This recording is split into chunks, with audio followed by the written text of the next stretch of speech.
Bueno, buenas noches a todos. A nombre de la Sociedad Colombiana de Pediatría Seccional Bolívar, le damos la bienvenida a todos. Antes de empezar la charla de hoy, pues recordando al doctor Luis Ramón Padilla, lamentando profundamente su partida, su fallecimiento.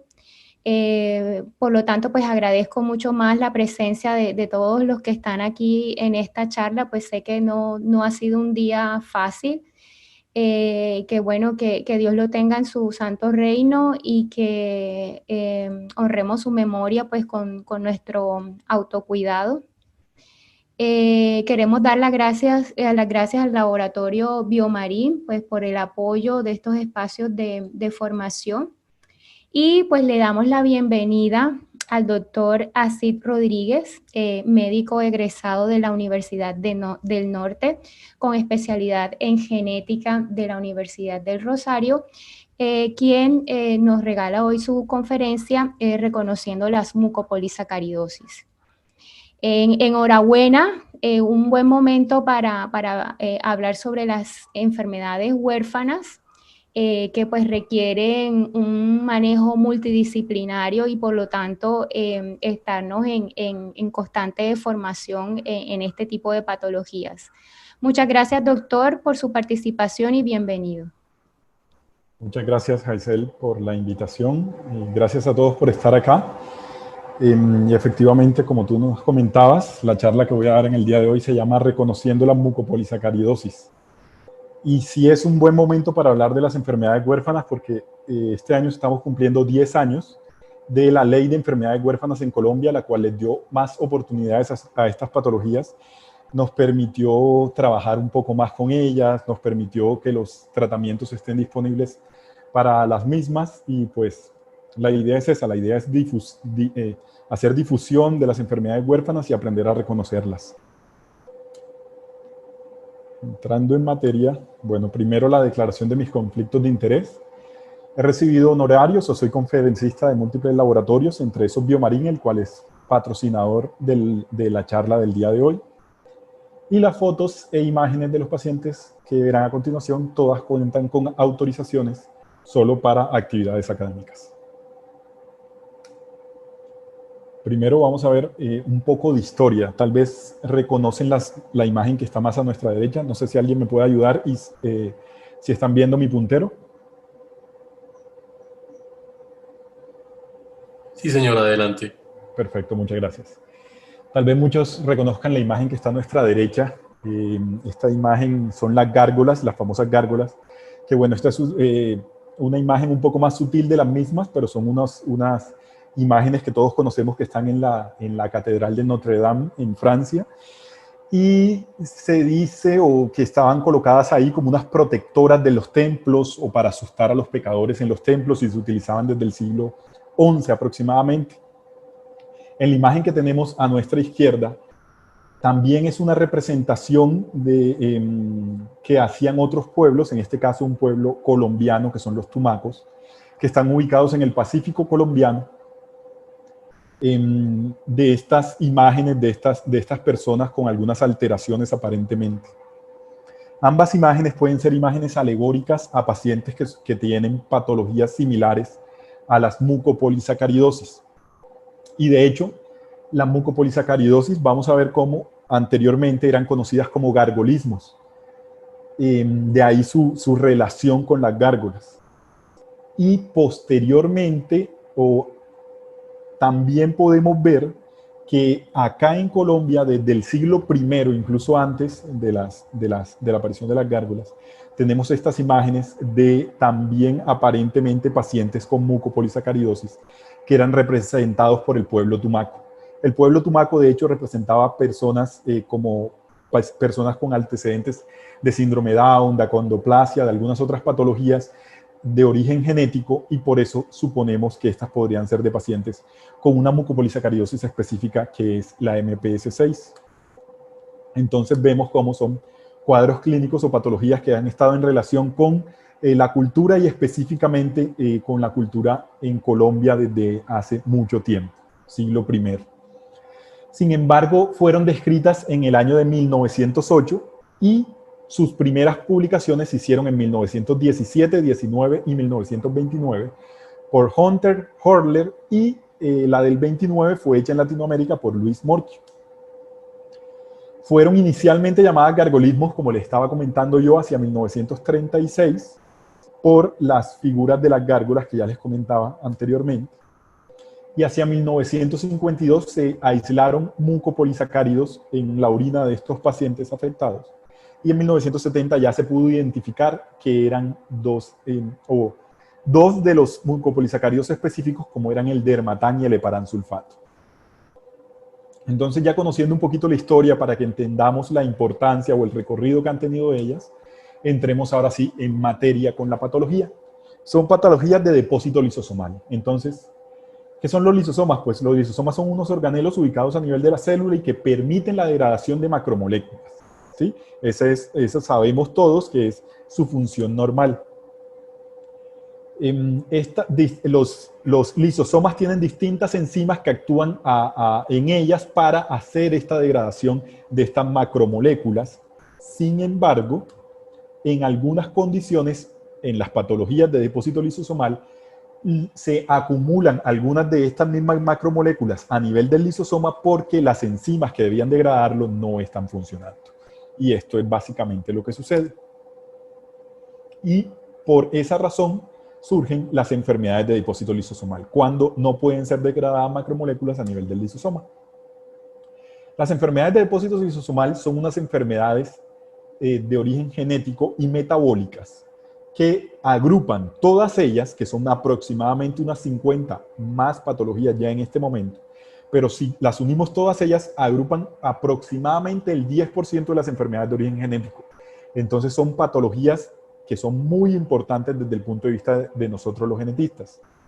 Van a afectar a casi todo el organismo y eso es muy importante porque no podemos pensar una mucopolisacaridosis o una enfermedad de depósito lisosomal está asociada a que encontramos tal patología. No, hay que pensar bien en global y posteriormente especificar según los diagnósticos que podemos encontrar.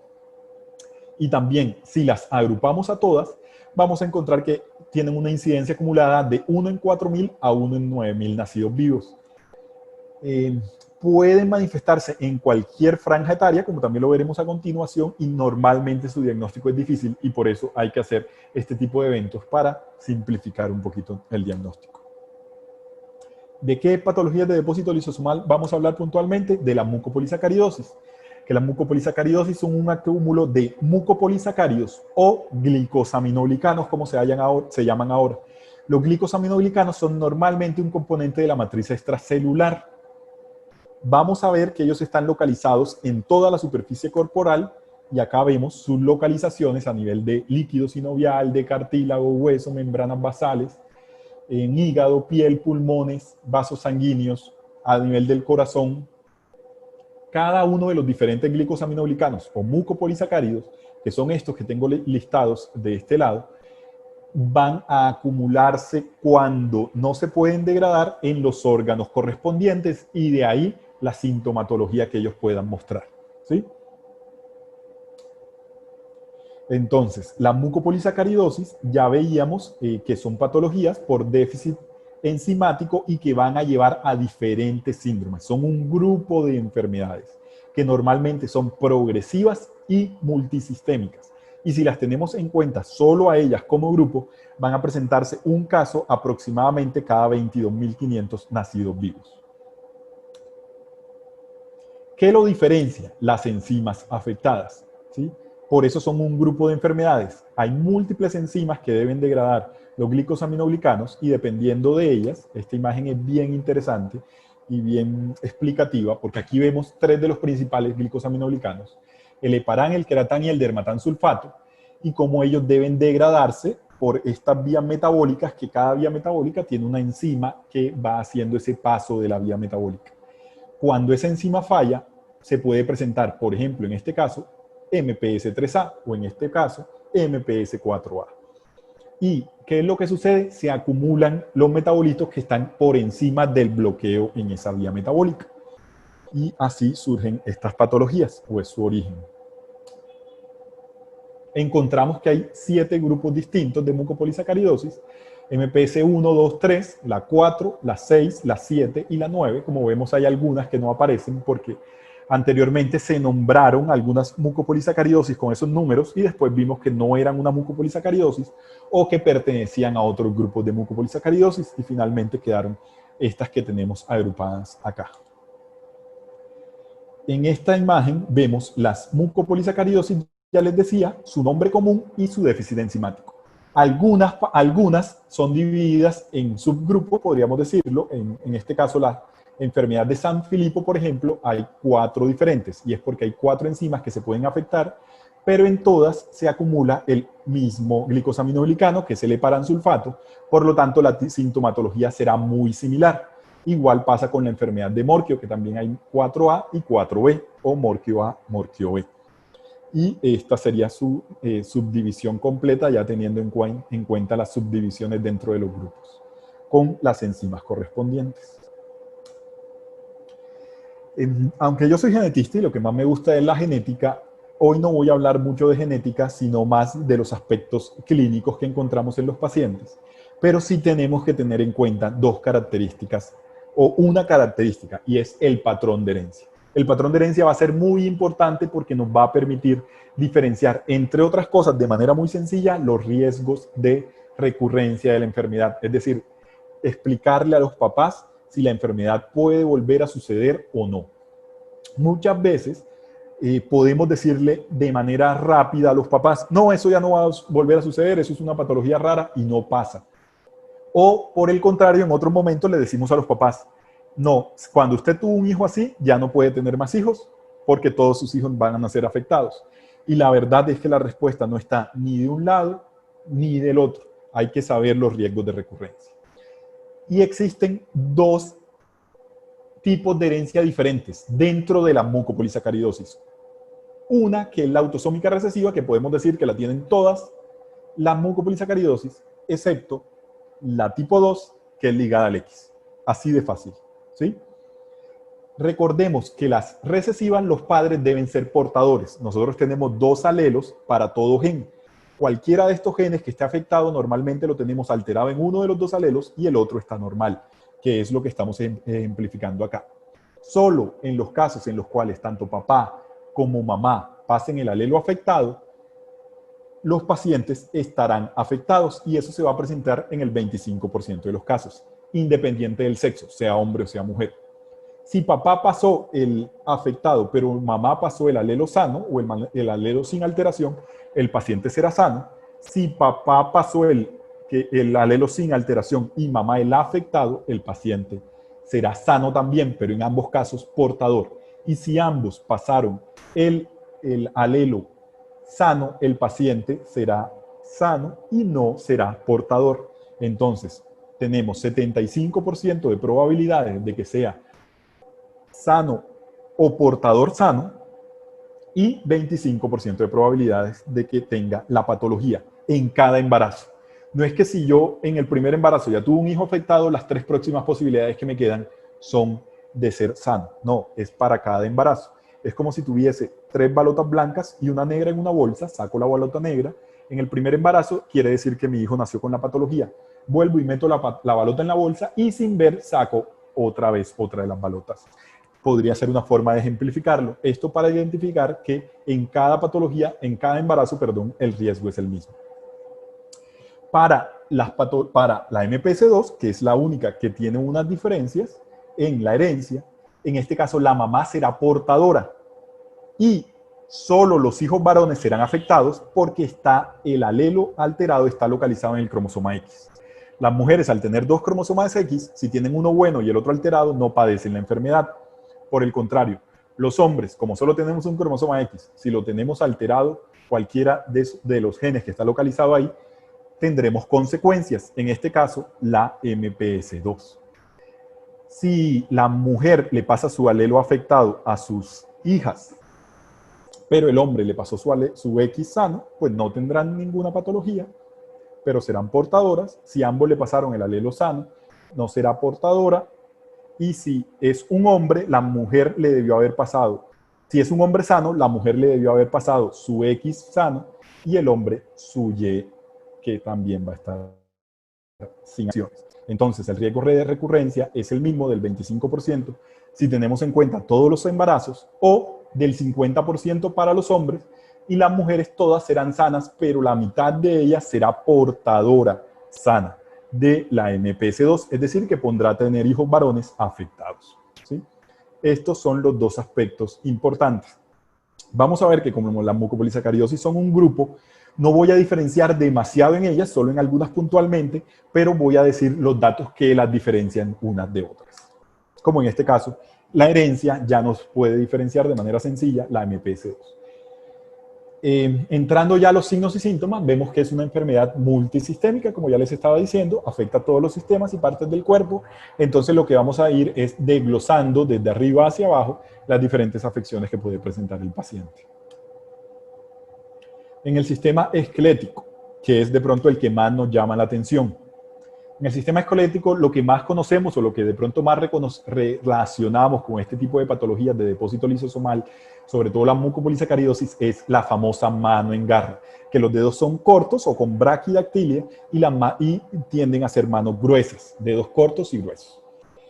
Y son las imágenes que vemos acá, las que les estoy señalando, mano en garra. Sin embargo, no todas las mucopolisacaridosis presentan la mano en garra. Y de hecho, la MPS4A, que es una de las mucopolisacaridosis que tiene tratamiento, no presenta la mano en garra, sino que presenta una hiperlaxitud ligamentaria que va a permitir que las manos se vean con esta hiperlaxitud marcada que vemos acá, desde la muñeca hasta la propia mano, en todas estas imágenes. Es una diferenciación.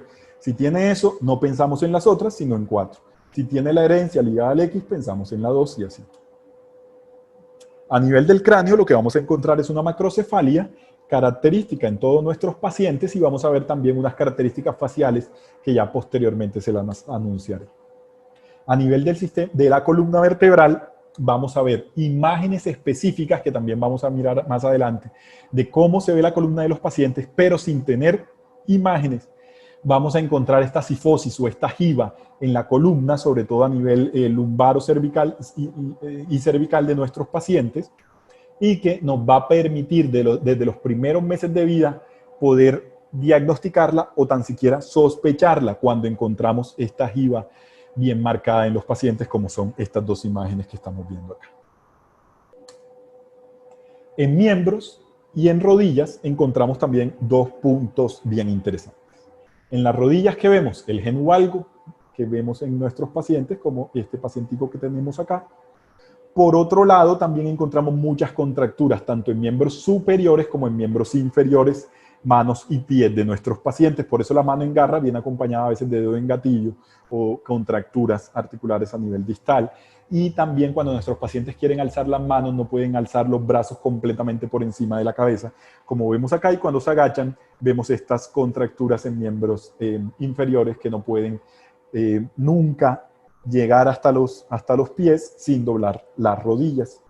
Y son otro de los aspectos bien característicos de ellos. Y la estatura, siempre pensamos, mucopolisacaridosis, estatura baja. La estatura es baja, sobre todo en la enfermedad de Morquio, que es la mucopolisacaridosis tipo 4, pero para ninguna de las patologías podemos descartarlo solo por su estatura.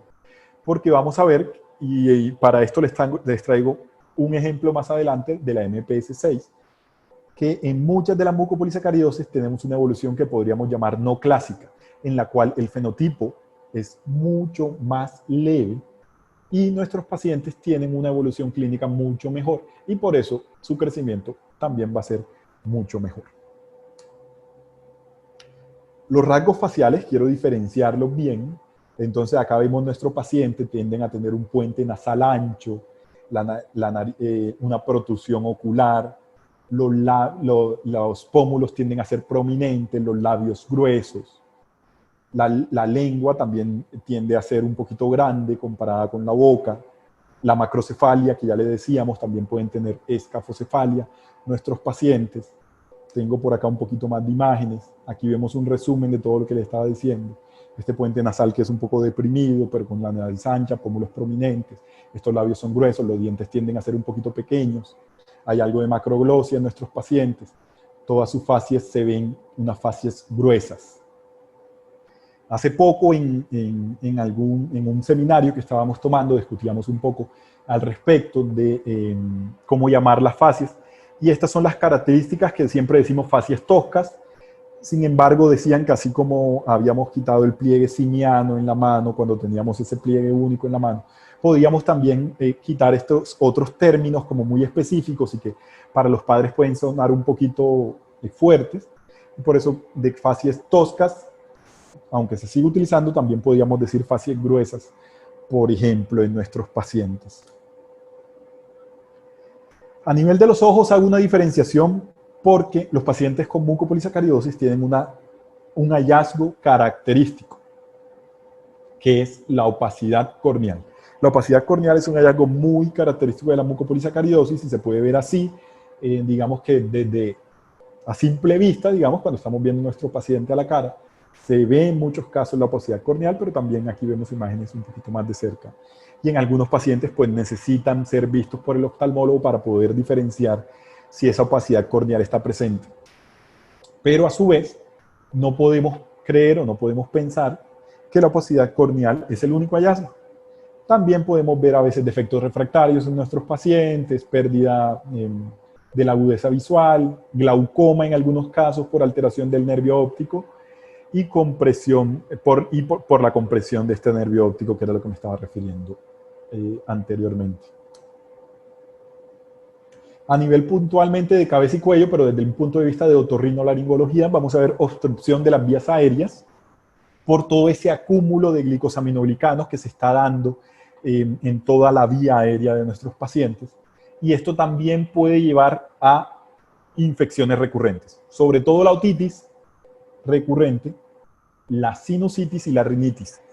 La acumulación de glicosaminoglicanos asociado con también las infecciones recurrentes pueden llevar a una afección auditiva progresiva de nuestros pacientes que siempre termina, o en la mayoría de los casos, dependiendo del manejo y del tratamiento que se le dé, termina con hipoacusia en ellos, y por eso nuestro paciente acá está utilizando un audífono. Muchos de ellos ya en su vida posteriormente tendrán que utilizar ayudas auditivas.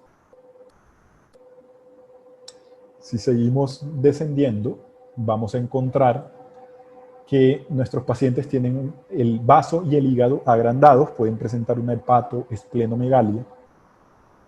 Su siguiente característica son las hernias umbilicales o inguinales. Las umbilicales sobre todo se presentan casi siempre en nuestros pacientes, pero aún sin ver la hernia o cuando no hemos visto o no la hemos examinado a nuestros pacientes, el abdomen se tiende a ver muy distendido en todos ellos.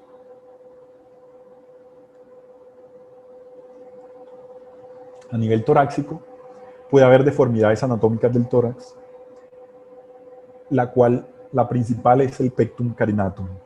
El pectum carinatum está presente sobre todo en la MPS 4, en los pacientes, que es la que tiene mayor cantidad de displasias óseas, por eso la voy a nombrar bastante. El cuello tiende a ser muy corto, ya les comenté esto de la acumulación de glicosaminoglicanos, de mucopolisacáridos, a nivel de todo el tejido respiratorio, con la alteración en el crecimiento de la lengua, el exceso de producción de moco, todo esto repercute en infecciones respiratorias de las vías, en las vías aéreas de nuestros pacientes. Finalmente, dificultad para respirar, apnea del sueño, cansancio excesivo, que en algunos casos o en muchos casos, puede llevar a que nuestros pacientes, como la paciente que tenemos acá, requiere una traqueostomía o asistencia respiratoria, sobre todo de presión positiva, como es el CPAP o el BiPAP, que es de los más utilizados en los pacientes con MPS. A nivel del sistema nervioso, encontramos que los pacientes están desde pacientes con ausencia de discapacidad cognitiva hasta pacientes con característicamente un déficit cognitivo grave. Si acá nos ponemos también a pensar o a diferenciar, tendríamos que tener en cuenta la MPS 3. Vimos que eran 4, dijimos MPS 3A, B, C y D. La MPS 3 tiene una característica y es que los pacientes inicialmente, o la mayoría de los casos, son diagnosticados como cuadros del espectro autista, Son unos pacientes que tienden a ser bastante agresivos, tienen más que todo componentes neurológicos, pero no tienen tanta displasia ósea, no tienen tantas esas fascias toscas de los pacientes. No es lo primero que se presenta en ellos, pero posteriormente sí pueden estar acompañados de algo de eso. Entonces, en estos casos tenemos que pensar solo el componente del sistema nervioso central como un desencadenante de una MPS, entonces el diagnóstico también nos queda ahí. Pero también puede haber la alteración del nervio óptico, la compresión medular en el sistema nervioso central, el síndrome del túnel del carpio, o el dolor neuropático, y la afección auditiva, que puede ser mixta, entonces también tiene algo de compromiso desde este sentido en nuestros pacientes. A nivel del corazón, pues lo mismo, se acumulan glicosaminoglicanos, llevando a miocardiopatía de los pacientes, pero también valvulopatía, porque se acumula mucho en las válvulas, como ya vimos, sobre todo en la mitral y en la aórtica. Por ahí en la imagen que le mostraba dónde estaban localizados los glicosaminoglicanos, nos mostraban dos puntualmente que estaban localizados principalmente a nivel de las válvulas cardíacas. Pero los pacientes también pueden tener hipertensión, tanto sistémica como pulmonar, arritmias cardíacas, insuficiencia cardíaca congestiva. Entonces es otra de los puntos centrales, porque vamos a ver que el compromiso respiratorio, el compromiso cardíaco, el compromiso de la movilidad de nuestros pacientes, todo es lo que va a desencadenar más compromiso en la calidad de vida de ellos, y posteriormente va a llevar a la muerte, al deceso de nuestros pacientes, que se presenta de manera mucho más temprana si no tenemos todos los cuidados respectivos. Ahora quiero tocar muy puntualmente dos ejemplos de las mismas, que son la MPS 4 y la MPS 6. Hablamos de ellas porque son dos patologías inicialmente que tienen tratamiento y que no hay afección del sistema nervioso central, no hay déficit cognitivo puntualmente. Entonces, al no existir déficit cognitivo y tener un tratamiento que se puede dar desde edades tempranas, son unos pacientes que cuando no se les está dando tratamiento, ellos mismos van evidenciando su deterioro, entonces a veces es un poquito más complejo, sin decir que para todos no sea complejo, pero hay que tener en cuenta también estas características de nuestros pacientes que los hacen ser o requerir de una manera que tengamos un tratamiento, un manejo más cercano, veamos qué podemos hacer de una manera un poquito más cercana. Puntualmente la MPS 4 o el síndrome Morquio fue el que fue descrito en 1929 por el pediatra uruguayo Luis Morquio. La enzima deficiente es la N-acetilgalactosamina 6-sulfatasa. Ya sabemos cuál es la herencia porque se los dije anteriormente, la autosómica recesiva. Y aunque la herencia autosómica recesiva siempre la debemos tener en cuenta, cuando son consanguíneos los pacientes, si estamos pensando en una patología de origen genético y además aparece ese dato de la consanguinidad, es bien relevante. Si no aparece el dato de la consanguinidad, no lo podemos reportar, no lo podemos descartar, porque a veces vienen del mismo sector o simplemente porque son dos familias diferentes, pero pues que tienen igual mutaciones en el mismo gen, que es lo más frecuente que sucede, pero es un dato a tener en cuenta. Y aunque es muy poco frecuente, en Colombia vemos que no es tan rara. Es rara, ¿sí? Es poco frecuente, es una enfermedad huérfana, eso lo tenemos claro. Pero en Colombia hemos visto que es uno de los países donde más se diagnostica, tal vez porque sabemos bien diagnosticarla o porque su incidencia sí es un poquito más alta en nuestro país.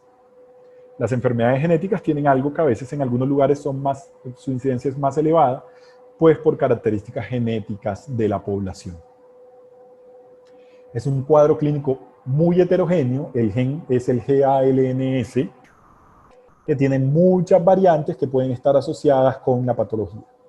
Normalmente lo que se debe hacer es estudiar todo el gen o hacer una secuenciación de todo el gen, como ya veremos ahorita en el diagnóstico. Pero independientemente de cuál sea la clínica o cuáles sean los hallazgos de nuestro paciente, la patología siempre es progresiva y, como ya les comentaba anteriormente, puede derivar en complicaciones potencialmente mortales en nuestros pacientes.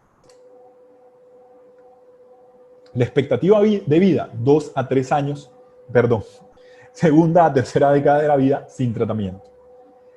Y aquí les pongo algunas imágenes de una paciente de origen asiático, a los 3 meses vemos acá que podríamos no hacer diagnóstico, no hay manera de hacer diagnóstico tal vez de ella, a menos tal vez por los antecedentes o con mucha experiencia mirando algunos puntos sutiles. Incluso a los 3 años sería difícil, no vemos ni siquiera el genualgo, pero que tal vez si ya aparece más adelante, incluso las características de las manos, que enseguida, si vemos estas manos así, o estos brazos, más bien así, podemos llevarnos a pensar en la MPS4, como ya les comentaba anteriormente. Posteriormente el pectum carinatum, se alcanza a ver acá, talla baja marcada, pero vemos que nuestra paciente se graduó de la universidad a la edad de 18 años y edad de 24 años, que es la última imagen que tenemos de ella. Y cómo, pues con su manejo, con su tratamiento, aunque no va a cambiar completamente el manejo, es importante decirle que no hay a los papás y al paciente posteriormente no hay forma al momento de curarte, sí podemos manejarte de manera adecuada para que su clínica pueda ser un poquito mejor o más llevadera para los pacientes y también su expectativa de vida sea mucho más amplia. Y la otra de las patologías de las que les podía hablar puntualmente, como ya les decía, es la MPS 6 o el síndrome Maritot-Lamy. Fue descrita en Francia por Maritot, por Lamy y también otros 2 médicos que sus nombres no fueron incluidos acá, pero son Livec y Marie. La enzima es la aril sulfatasa beta, la enzima que está afectada. Ya sabemos la herencia autosómica recesiva, porque ya lo dijimos, solo la 2 es la que no tiene esa herencia, pero hay que repetirlo para que eso no es grave. Y lo mismo, es poco frecuente a nivel global, parece una mayor incidencia en Brasil, sin embargo, y este es un punto bien relevante a tener en cuenta, y es que los pacientes que vimos que los tumacos en el Pacífico colombiano hacían estas esculturas, parecían de Maritot-Lamy, cuando uno ve cómo es la estructura específica. Los artículos que hay alrededor de este tipo de esculturas prehispánicas comentan que parecían de Maritot-Lamy. Es decir, que también es un cuadro clínico pues, para tener en cuenta nosotros acá en Colombia, porque desde hace mucho tiempo se están presentando. Su afección es multiorgánica, como ya les comentaba yo anteriormente, pero bien importante, inteligencia normal, por eso lo resalto acá. Bueno, de resto la baja estatura, las fasias típicas, la macrocefalia, las alteraciones recurrentes que ya decíamos de infecciones, la disostosis múltiple también está bien especificada en nuestros pacientes, alteraciones cardíacas, todo lo que ya habíamos enunciado de manera anterior. Pero con esta enfermedad les quiero dar un ejemplo que también les comentaba, que son las formas clásicas y las no clásicas de la patología. Las formas clásicas son las que deberíamos reconocer fácilmente de cualquiera de las mucopolisacaridosis. Puntualmente en la MPS 6 sería de este lado de la diapositiva. Vemos una progresión rápida, una fase bien marcada de nuestro paciente. Normalmente estos pacientes tienen una alteración genética que los lleva a que no tengan actividad enzimática. Su enzima no está produciéndose en lo absoluto y por eso podría ser que su clínica es más marcada, con una afección más rápida. Por otro lado está la progresión muy lenta, que si vemos esta foto, que es un paciente que tiene alrededor de 16 años, vamos a ver que no tiene o no se ve a primera medida un diagnóstico clínico que sea muy sencillo. Y por eso se puede demorar el diagnóstico o su reconocimiento. Y es porque la mutación o la variante genética en este gen permite que exista una actividad enzimática residual. Es decir, que la enzima está actuando un poquito y por eso nuestros pacientes tienen un fenotipo diferente. Pero entre la progresión rápida y la progresión lenta hay todo un espectro de la patología y por eso es bien importante que estemos siempre pensando en toda la mucopolisacaridosis porque casi todas tienen estos espectros clínicos. 2 ejemplos puntuales, uno de evolución clásica en el cual me centro mucho en sus facies. El paciente a los 3 meses o incluso al año, si vemos solo las facies, podríamos no encontrar nada llamativo, pero en tórax ya podemos ver algo de deformidad, solo en esta imagen que les dejo un poquito del tórax. Pero ya, pues adelante, a partir de los 6 años, su diagnóstico sería muy fácil. Vemos todas las características que ya anunciamos de facies toscas. La expectativa de vida es entre la primera y segunda década de la vida, es más corta, sin tratamiento también. Pero por el contrario, una evolución no clásica, este paciente ni siquiera a los 14 años podríamos pensar en una mucopolisacaridosis. Todas sus fases siempre son, podríamos decir, normales. Y normalmente estos pacientes también su expectativa de vida se reduce, pero se reduce hacia la quinta o sexta década de la vida, se reduce mucho menos comparada con la población general. Bueno, vamos hasta aquí en lo que hablábamos anteriormente. Ahora posteriormente vamos a hablar un poquito de algunas otras cosas.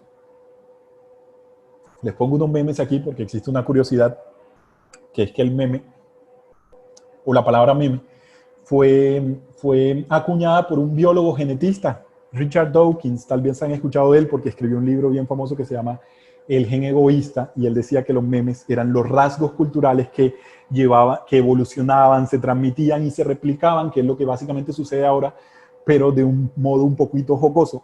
Y de hecho la palabra meme y la palabra gene o gene están muy relacionadas porque Richard Dawkins pues la acuñó la palabra meme.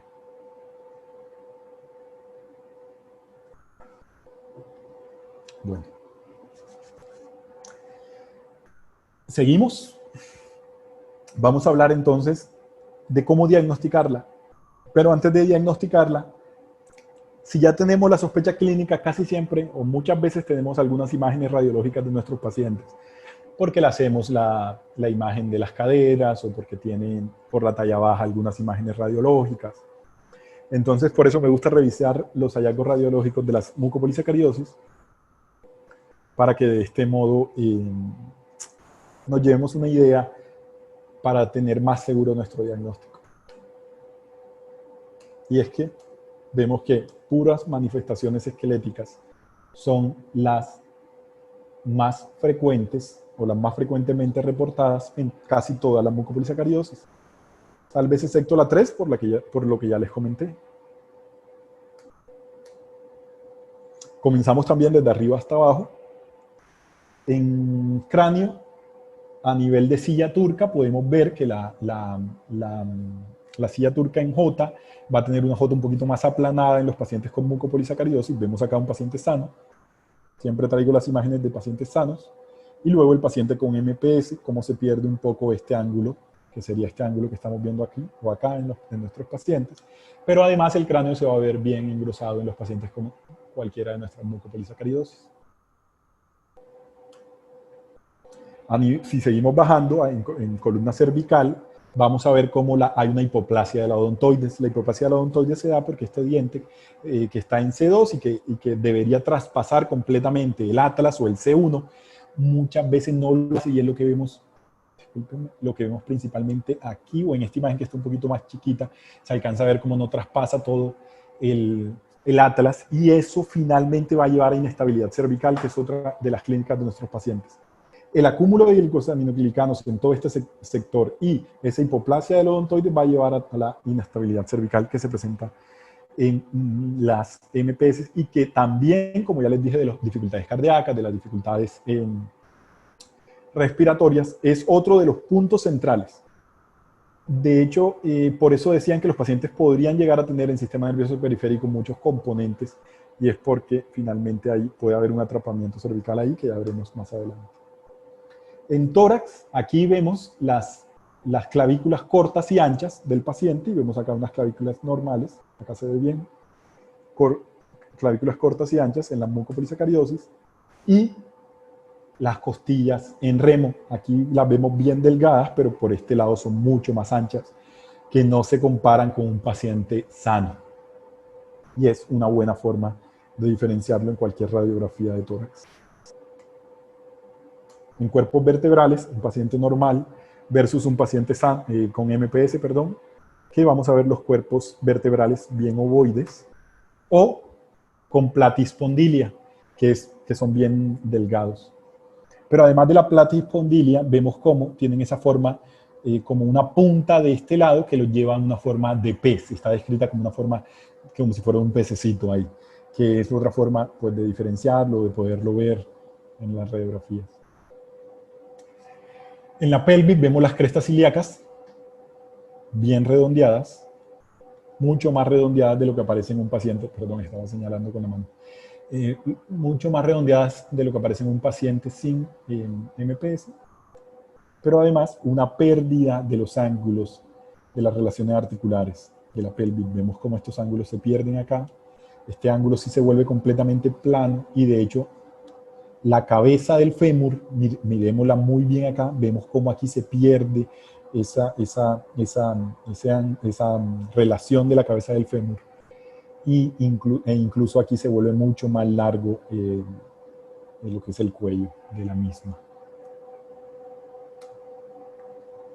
En extremidades superiores lo que vamos a ver es un acortamiento o una mesomelia por un acortamiento con un acortamiento de radio cúbito. Es lo que estamos viendo acá comparado con un paciente sin MPS. Acá lo vemos de nuevo más cercano versus un paciente sano. En las manos, un adelgazamiento proximal con engrosamiento distal. Lo vemos bien marcado acá, pero bueno, esto se lo voy a mostrar más adelante, que son las falanges. Acá están las falanges en forma de bala, mucho más bonitas, descritas, pero aquí también se alcanzan a ver, y de hecho en todas se ven un poco. Y acá lo que les quiero mostrar es los huesos del carpo, que son muy irregulares, a veces no se ven. La hipoplasia del cúbito ya la vimos anteriormente.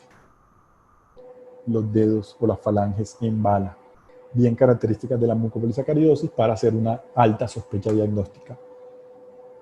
Y si hacemos una resonancia, además de la plastispondilia, la forma de los pececitos, de las vértebras, vamos a ver la compresión medular.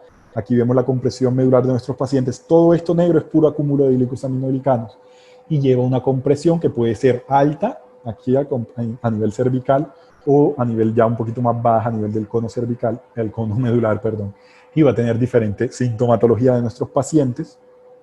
Y de hecho, esto lo que lleva es a la mielopatía, que es estas hiperintensidades que se alcanzan a ver en todas estas imágenes de los pacientes, porque ya hay una compresión de la médula espinal que va a llevar a síntomas de nuestros pacientes. A veces comienzan a perder también incluso la pinza, que aunque sus manos son gruesas y son un poquito torpes, por decirlo de algún modo, hay que tenerlo en cuenta, sobre todo más grandecitos cuando comienzan a perder esa movilidad, porque todo esto conduce a que los pacientes requieran, por la inestabilidad cervical y por esa compresión medular, cirugía para liberar primero y posteriormente fijar todo a nivel cervical la médula y que los pacientes pues puedan continuar con una sobrevida satisfactoria o con una buena calidad de vida.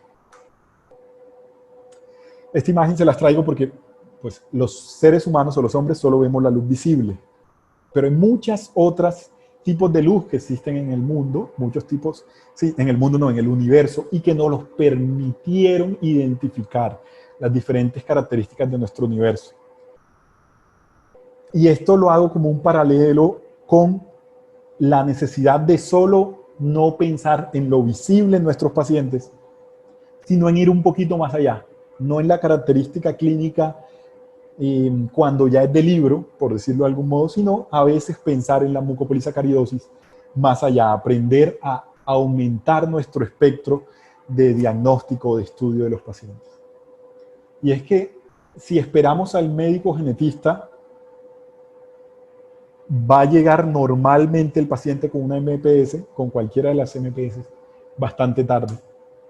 Pero vemos que siempre, para todas, tal vez excepto la MPS 4, porque tiene mucho compromiso ortopédico y por eso llega primero al ortopedista.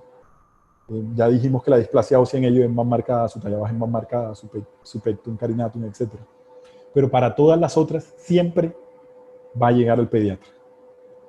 Y por eso es tan importante que nuestros pediatras conozcan la mucopolisacaridosis, porque son los que muy posiblemente los van a diagnosticar en un tiempo bien oportuno, no cuando ya sea demasiado tarde para los tratamientos. Entonces, ya sabemos la sospecha, ya podemos ver las radiografías. ¿Cómo hacemos el diagnóstico?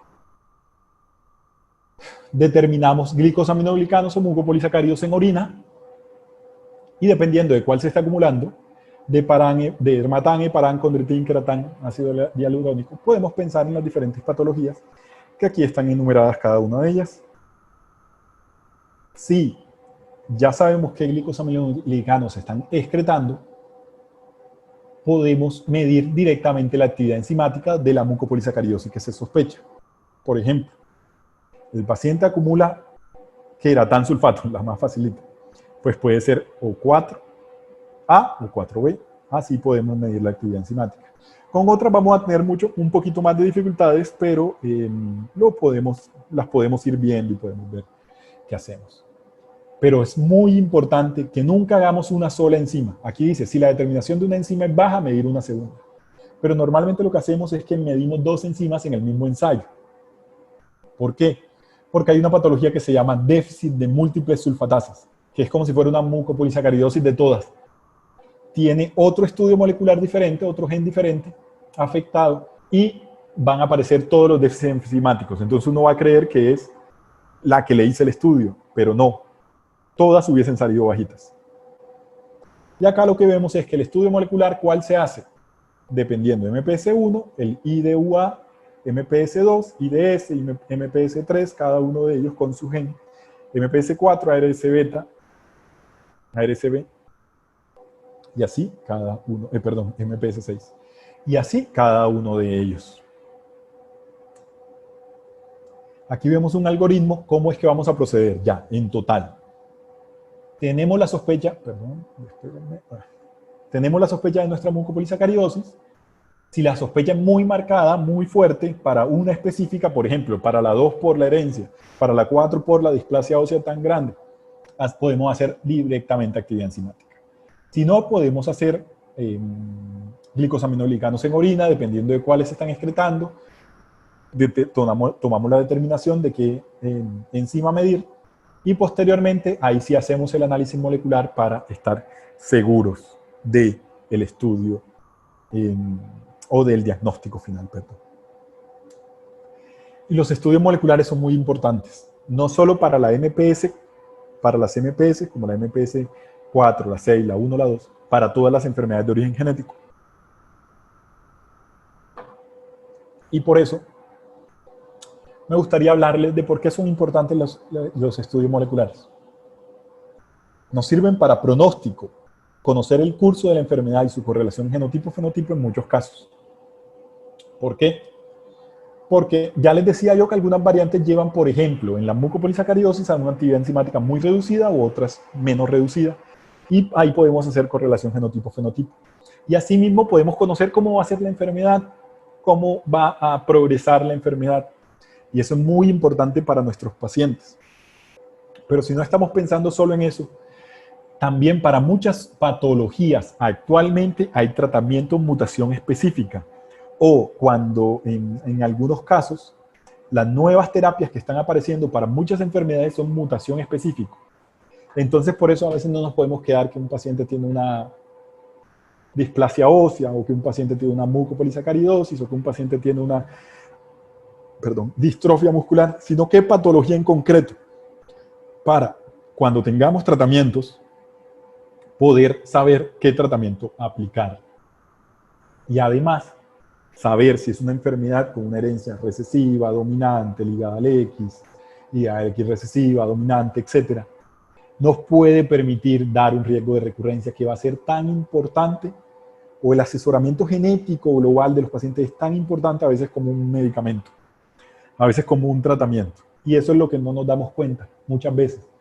Y es porque ya les decía yo que en algunos pacientes simplemente no se les especifica, y tengo algunos casos de parejas que han tenido 1, 2, más hijos, y pues hay múltiples hijos afectados sencillamente porque no se les explicó y hubiese podido cambiar la historia, no con un tratamiento, sino la historia completa de un paciente, cuando se toman los cuidados antes de nacer o antes de quedar en embarazo de manera específica. Entonces ya decíamos que el manejo es multidisciplinario y si vemos aquí estas guías sobre el síndrome Morquio de la Academia Americana de Genética,